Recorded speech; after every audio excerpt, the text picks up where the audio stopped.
Parents, what do your kids think they're hiding from you? My 14-year-old daughter thinks she's been secretly dating a boy from her class for the past 3 months.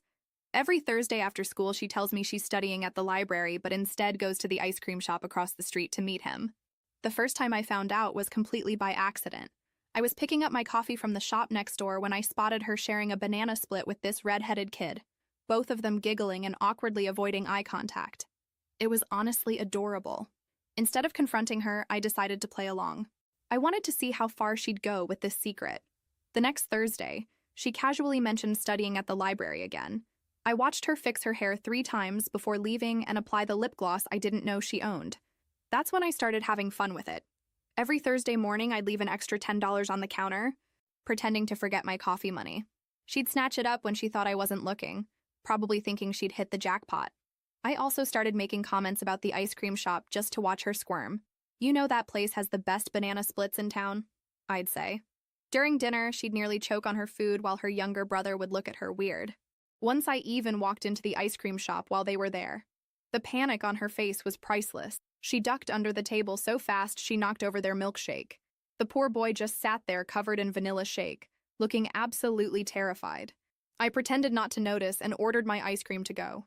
The best part was watching her try to explain why she smelled like vanilla when she got home. The library got new air fresheners, she said, completely straight-faced. I nodded seriously and said, must be expensive ones. They smelled just like the ice cream shop's homemade vanilla. She started getting creative with her cover-ups. She'd bring old library books from her room to show me what she'd checked out. Once she even made a fake library card that looked like it was made with construction paper and clear tape. The funniest incident was when she came home with ice cream stains on her shirt. Without missing a beat, she launched into this elaborate story about how someone at the library had smuggled in a sundae and spilled it. You wouldn't believe how strict they are about food in there. Now, Mom, she said earnestly, I decided to step up my game. I started leaving brochures for the ice cream shop on the kitchen table. They're having a Thursday special. I'd mention casually, buy 1 banana split, get another half off. Perfect for studying sessions. She'd get this deer in headlights look every time, but would quickly recover. That's nice, she'd say, voice slightly higher than normal.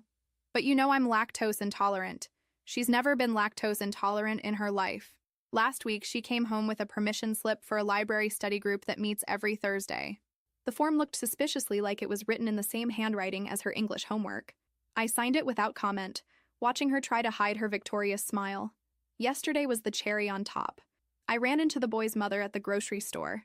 Before I could say anything, she launched into this whole story about how her son is finally taking his studies seriously with his Thursday library sessions. We both kept straight faces, but I could see her trying not to laugh. I'm still waiting for my daughter to come clean. Meanwhile, I've started a collection of all her fake permission slips, library cards, and elaborate excuses. I plan to frame them and give them to her on her wedding day. Maybe by then she'll finally admit that the library's new air fresheners were actually just ice cream all along. But the real kicker? Last night at dinner, she casually mentioned that the library is thinking of installing an ice cream vending machine. You know, for brain food, she explained. Seriously, I nearly spit out my drink. At that moment, I held back my laughter with all my strength. I looked at the plate, then at the glass, made a thoughtful expression, and responded as if I were seriously considering, an ice cream machine in the library?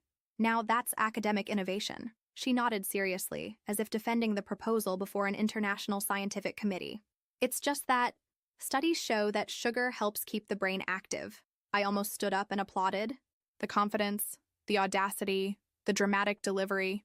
Everything so genuine that for a second, I swear, I almost believed she was telling the truth. But then I remembered the banana split from last week and the shirt with the strawberry syrup stain that a library colleague had accidentally spilled. Ah, my daughter, what a delicious phase. That night, after she went to her room, I stayed in the living room looking at the cabinet where I keep the family documents. I took a small blue plastic folder and began putting inside all the confidential files I had been collecting. Fake library cards, receipts from the ice cream parlor that I found in her coat pocket, the pamphlets I strategically scattered myself. Even the stained shirt was there, neatly folded. I was creating a dossier. The case of the scented library, as I began to call it mentally. But that night, something left me restless. It wasn't just the new lie, creativity, about the ice cream machine. It was the way she talked about the boy. I mean, she didn't mention him directly, of course, but the sparkle in her eyes when she talked about the importance of sharing a sweet treat during study sessions, that caught me. I lay in bed thinking, how long will I let her play hide and seek with me? Of course it's fun, of course it's cute, but what if someday it isn't? What if one day the secret is something more serious? What if she doesn't feel safe telling me because she thinks I'll laugh or pretend I didn't see? This doubt kept hammering in my head. As a mother, I want her to feel free, but I also want her to know she can trust me, really trust me, not just as a spectator of her little theater. The next morning, I made stronger coffee than usual and sat staring at my daughter eating cereal, completely calm, as if the library were indeed the most exciting place in town on Thursdays. "Sleep well?" I asked. She nodded, mouth full of cereal. "Any news from the library?" She paused for a second, just 1 second, and answered, "They're thinking about starting a reading club just for books about desserts." I raised my eyebrows. "Like Charlie and the Chocolate Factory?" "Exactly. And one about cupcakes, too." I smiled. She smiled back. And that's when I decided that maybe it was time to change the rules of the game. But not the way you imagine. I wouldn't confront her. I wouldn't ruin the magic. I wouldn't have that typical concerned mother meeting. At least, not yet. I would infiltrate. Next Thursday, I wouldn't just be the mother who pretends not to see. I would be part of the story. And that's exactly what I did. The idea started as a joke, but like all good mother jokes, it soon transformed into a CIA-level espionage operation. The following Thursday, I planned everything. I left work early, said I was going to the market, which technically was true, and wore basic, discreet clothes, something that wouldn't attract attention. Old jeans, a plain gray t-shirt, and a cap I took from my husband's closet. Hair tied back, oversized sunglasses. If anyone asked, I could easily say I was a distant cousin visiting the city. I parked far from the ice cream parlor, far enough not to raise suspicions, and waited. My heart was racing, as if I were a teenager plotting some mischief. It was kind of ridiculous, I know, but it was also exciting. And then at 4:17 p.m., there she was. My daughter left school with her backpack over her shoulder and her hair loose, with those wavy ends that only appear when she uses the curling iron in secret. She walked looking at her phone as if responding to an important message. She crossed the street, looked around like a junior spy in training, and entered the ice cream parlor. About 5 minutes later, the boy appeared. Red-headed, skinny, somewhat awkward, carrying a backpack bigger than himself. He wore a Spider-Man t-shirt and seemed absolutely oblivious to my daughter's disguise. I smiled. They were indeed cute together. I entered discreetly and sat at a table in the back, behind a pillar decorated with colorful ice cream cone stickers. From there, I could see them without being seen. They ordered the usual. Banana split, 2 spoons. And they started talking. It was the kind of conversation that only teenagers have. Half nervous, half enchanted. She laughed more than normal. He fumbled with his napkin. At one point, he wiped the corner of her mouth with his fingertips, and they both turned red as tomatoes. That gave me a pang in my chest. Not of concern. It was something else. Perhaps it was the fact that she was growing up, that she was in love even if she didn't know it yet. That this strange and gentle boy had become a part of her secret world, a world in which, until now, I only peeked through the crack in the door. I took a mental picture of that scene, and more than that, I felt that I needed to keep that moment as a reminder that my daughter wasn't just mine anymore. The afternoon passed quickly. They ate, laughed, and then walked slowly down the sidewalk. Suddenly, he held out his hand, and she took it. I almost spilled my milkshake. I waited a while before leaving without them seeing me. When I got home, she was already in her room, probably rehearsing some new excuse for the ice cream smell that the library was testing in the new lockers. But I didn't say anything. I just left a small box on her bed before leaving the room. Inside was a silver ice cream spoon, one of those I bought some time ago in a vintage shop, and a handwritten note, "For your Thursday studies. Love always, Mom." That night, she didn't say anything. But the next day, I found the note carefully folded inside her pencil case, and the spoon attached to the ring of her backpack, next to a heart-shaped keychain.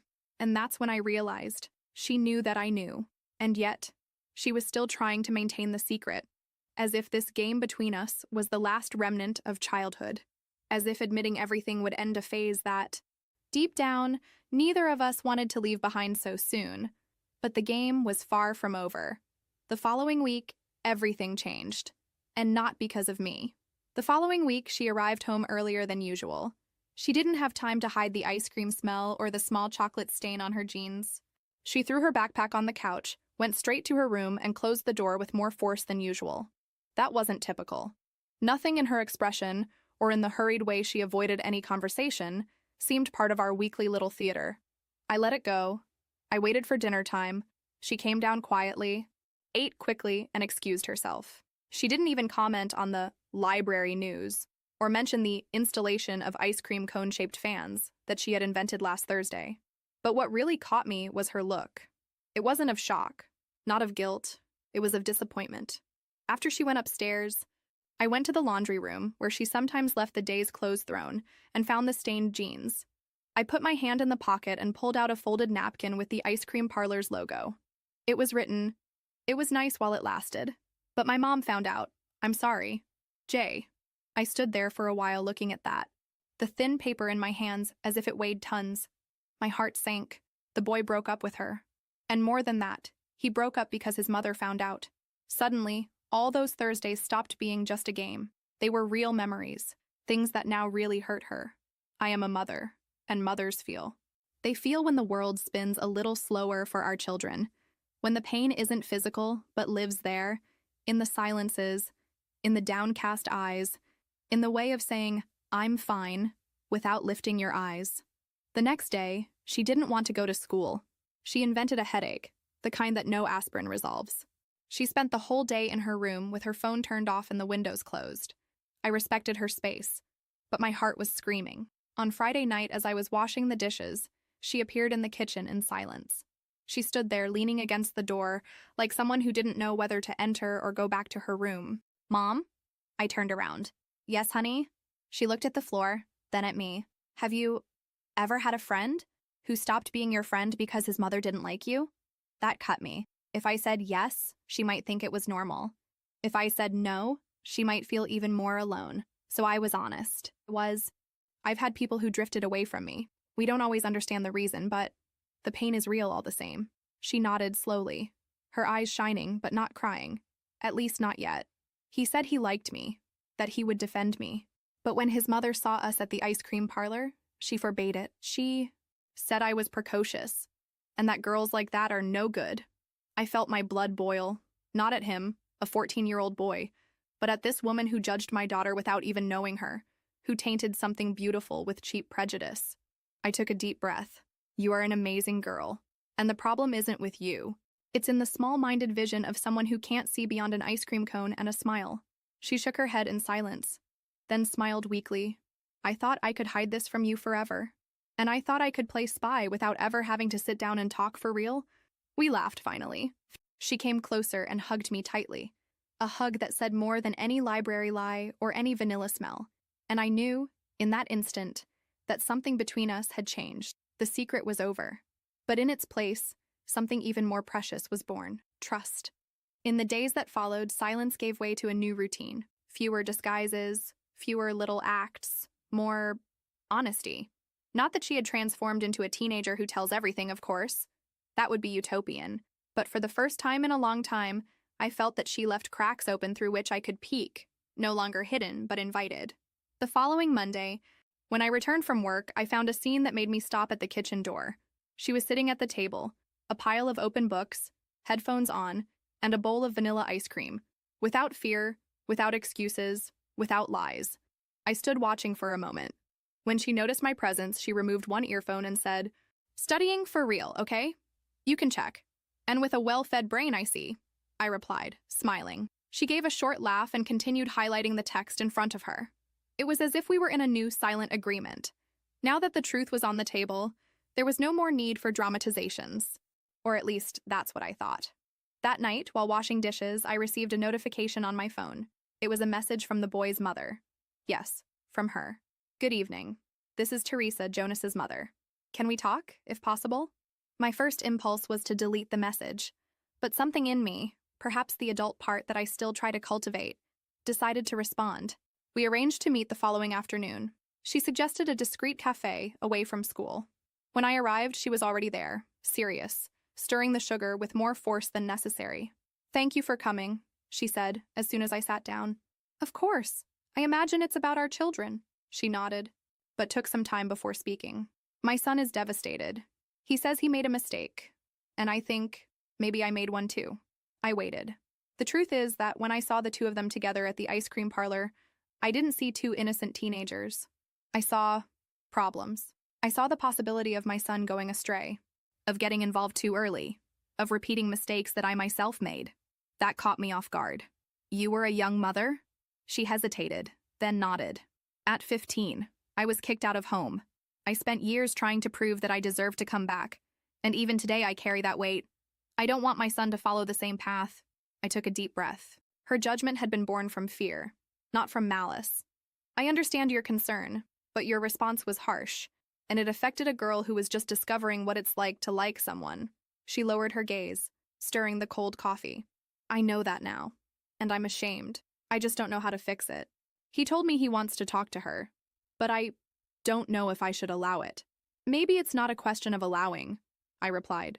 Maybe it's about accompanying, guiding, and trusting that they will make mistakes, yes, but also learn, like us. She looked at me as if seeing someone for the first time, a less defensive, more human look. Can I send a message? She asked, almost like a child asking for forgiveness. You can, but not to me. Talk to her. Or better yet, let him talk, and be nearby when she decides whether she'll listen. I went home with a light heart. For the first time, I felt like I was on the right side of this story. Not as a spy, not as an adversary, but as a mother. Later, at dinner, my daughter received a notification on her phone. She pretended not to see it immediately, but after 2 minutes, she couldn't stand it and read it. Her eyes sparkled. She bit her lip, tried to hide it, but glanced at me from the corner of her eye. Mom? Yes? Can I go to the library tomorrow? I laughed before even answering. Of course, but only if you bring back a book autographed by the Banana Split. She rolled her eyes but couldn't contain her smile. The story, it seemed, was still far from over. On Thursday, she got ready more calmly than usual. She didn't overdo the lip gloss or change clothes 3 times, but she brushed her hair carefully and put on a necklace she hadn't worn since Christmas. Her blouse was simple but printed with small cherries, and her sneakers were the cleanest she had. When she passed through the living room, she gave a look that said, "Please don't comment on anything," and I respected that. But as soon as the door closed behind her, I found myself with an idiotic smile on my face. A smile from someone who sees their daughter leave for a date with the tacit permission that that moment finally was just hers. I waited all afternoon with an anxious heart. A part of me wanted to follow her again, observe from afar, ensure that nothing went wrong. But the other part, the part that finally trusted, kept me on the couch with an open book in my lap and a cup of tea in my hands. This time, the most important chapter of our story wasn't mine. She returned shortly before dinner. She had an ice cream in her hand, one of those simple cone ones. She smiled when she saw me. No dessert reading group today? I teased. There was, but the club is exclusive, she replied, licking the ice cream and tossing her backpack in the corner. I sat next to her on the couch. How was it? She thought for a moment as if organizing her words. He cried. My eyes widened. Jonas? She nodded. He said he missed me, that he was ashamed of me, of his own mother, of everything, but that now he understands, that I wasn't the problem. She licked the ice cream again, slowly, like someone savoring not just the sweet, but the lightness of the moment. And you? I cried too, she said, lowering her gaze, but in the ice cream parlor bathroom, disguised. And now? I asked, trying not to sound anxious. She shrugged. Now we go back to what we were, or try to. There are no more secrets, just banana splits sometimes. I smiled. She leaned back on the couch, resting her head on my shoulder as she did when she was younger. We stayed in silence for a while, the kind of comfortable silence that only exists between people who understand each other even without speaking. On Saturday, we received an unexpected visit. Jonas. He came alone, holding a small box in his hands. He trembled slightly, but maintained his posture. Good afternoon, he said, nervous. Good afternoon, Jonas. Daughter's name is in her room, but I'll call her. He hesitated. It's just that, before, I wanted to give you this. He held out the small box. It was a small bracelet, with charms of books and a tiny ice cream cone hanging from the clasp. I made it myself, he explained. I saw it in a video on the internet. I wanted her to know that, that even if it's not a secret anymore, it's still special. My heart melted. It was pure, awkward, but honest. Wait a moment, I replied. I went upstairs and knocked on her bedroom door. Visitor, I announced. Who? A certain artisanal bracelet manufacturer. She jumped out of bed.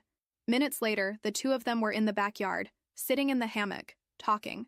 From a distance, I saw her hands touching the bracelet on her wrist, while he laughed at something she was saying. That late afternoon, I realized that it wasn't just about secrets and discoveries. It was about respect, about space, about allowing the other to grow even when everything in you screams to protect. It was about trusting in the bond that exists, even when it is tested by love stories, disappointments, and afternoons at the ice cream parlor. The bracelet shone under the setting sun. And in that shine, I saw the reflection of something that every mother fears and desires at the same time, the day when her child begins to live her own stories. And then, silently, I accepted that my daughter had just begun to write hers. The weeks passed like leaves carried by a late afternoon breeze. The heat of summer slowly gave way to the freshness of autumn, and with it came small changes that only mothers notice. The way she began to tie her hair back to study, the notes stuck on the mirror with motivational phrases, and the little bracelet of books and ice cream that she didn't take off even to sleep. Jonas came sometimes. Not as often as before, which was understandable. Sometimes he just sent messages, other times he called, and on rare occasions he appeared with a paper-folded flower or a handmade bookmark. They didn't go back to being a couple. But there was affection there, a kind of tenderness that survived disappointment and matured slowly, unhurriedly. She never said it in so many words, but you could see that that boy left a bigger impact than a simple school crush. It was on one of those Tuesday nights while we were folding clothes together on the couch that she suddenly stopped and said, "Mom, do you think I am like his mother said?" Time froze for an instant. "What do you mean?" She hesitated, then continued, "That I was precocious, inappropriate, that I'm not trustworthy for a serious boy." I took a deep breath, lowering the pile of socks in my hands. "I think you're a 14-year-old girl trying to understand the world with the tools you have. I think you're curious, intense, funny, kind, and that you have a huge heart, even if you're still learning to protect it." She was quiet. "But what if others only see what they think I am? Then you show who you are, with your actions, with your way, with your truth. And if they still don't see, the problem will never be." She nodded, thoughtful. And for the first time since the end of the scented library theater, I saw sincere tears silently flowing. I pulled her into a hug. "You're not alone, daughter. Even when you want to hide things from me, even when you think I won't understand, I'll be here, always here." She didn't say anything, but squeezed my arms tightly. That night marked something subtle, a watershed. The library girl gave way to a young woman who now saw more deeply into words, gestures, intentions. And even if she didn't have answers to everything yet, she was willing to ask the right questions. The following Saturday, I left a gift box on her bed without a note. When she opened it, she found inside a miniature bookshelf, handmade, and in the middle of it, a small resin ice cream cone. It was just an ornament, but it symbolized so much. She looked at me confused. "What's it for?" "It's just to remember that the best stories don't always happen in the library." She smiled, a smile full of meaning, the kind that we keep for life. That same day, she started writing in her notebook. I don't know if it was a diary, a letter, a story, but I saw the title on the cover, Vanilla Thursdays. I never asked what she wrote there. Some stories we don't need to read to understand. Today, she's grown up. She goes to the ice cream parlor when she wants, without making excuses. She goes out with friends, actually studies in the library, and sometimes just goes to talk. She still keeps the little bracelet in her jewelry box, and